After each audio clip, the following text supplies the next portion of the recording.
Obviously, everything in the universe is in orbit, or if it's not, it's going to soon smash together. And all the stars are falling toward the core of the galaxy, and as they fall, they orbit one another. And as stars orbit, some of them pass outside the interstellar dust and back in. Some of them remain inside the dust for long periods of time, billions and billions of years. But if we're orbiting a star that's near the surface of this dust, such as the Orion arm of the Milky Way galaxy, you can assume that we probably come up out of the dust and back in repeatedly, which would cause repeated periods of glaciation on the Earth's surface, ice caps to grow very large and then retreat, and grow very large and then retreat, again and again and again.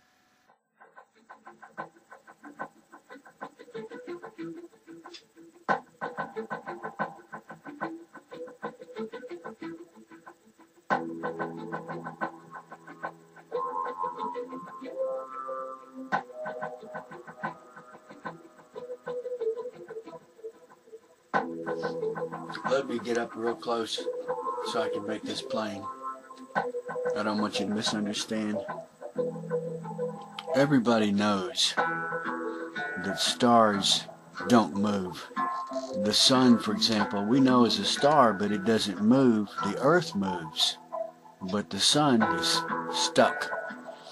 At nighttime, you look up at the sky. They appear to be moving across the sky, but they're not. The Earth is moving, but the stars are stuck. Explain this to your children before they go out to school or to play or to mix with people, that the Earth moves, but the sun doesn't. At night, you see the stars moving across the sky, but it's an illusion. The Earth is moving, the stars are stuck. Isn't this right? Aren't the stars fixed in the sky? Stars don't move. This little illustration,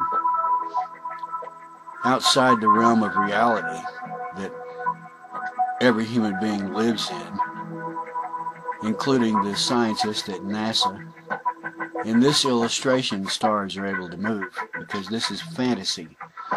In reality, stars are stuck, stuck, stuck. They don't collide, they don't move closer together. As they fall toward the core of the galaxy, they remain stuck. Matter of fact, they're not falling toward the core of the galaxy, they're stuck. The Milky Way is stuck. The whole galaxy is stuck. Or, if this is not true, our minds are stuck because we cannot grasp that stars obviously move, but they move over such huge distances, and we've only been looking at them for such a short time.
There are two reasons why I don't fly on airplanes, because they don't serve coffee properly,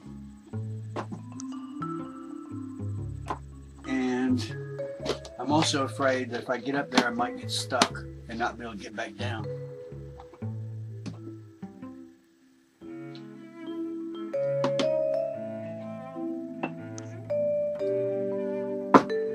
Sometimes people go up in airplanes and get stuck. They can't get back down. Astronauts are up there weightless because they're weightless.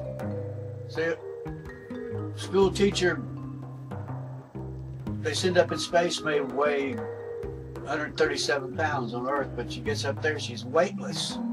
Weightless. And she has to have a jet rocket to get her back down to the Earth because she's weightless. She's stuck. Just like the man that got on the subway in Boston didn't have the correct change to pay the toll, whatever it was, 15 cents. He didn't have it. So they say he rode forever beneath the streets of Boston. And every day his wife would come to the station and hold up a sack of lunch and give him a lunch. That's how he survived, but he couldn't get off that subway.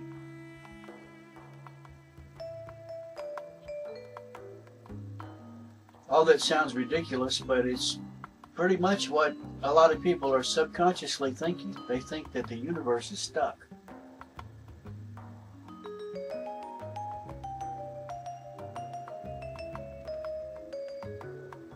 But the reason the school teacher doesn't fall to the Earth, the reason she's not weightless, is because she's in orbit. It's a combination of two motions, just like when you throw a rock a great distance, it's got a forward motion, and gravity is pulling it down, so it makes an arc. If you could throw the rock hard enough, it would keep on going over the horizon and keep on going and come out the other side, and that's what orbit is. The things that we see in space, the stars, the planets, are all amazingly in near perfect orbit. They're not weightless and they're not stuck. Just like the astronaut, they're in orbit. The stars are obviously all in orbit.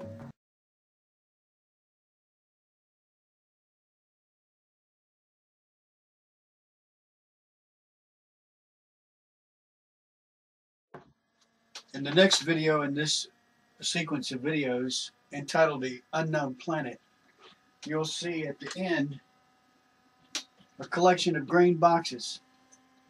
Each green box represents the distance from the Earth to the Sun, which is referred to as 1 astronomical unit. I hope to illustrate that every single solitary proton that emanates from a nova anywhere in the universe has to pass through every one of these boxes, all 12,000 of them, without striking an atom or molecule or particle of interstellar gas or dust or whatever you want to call it.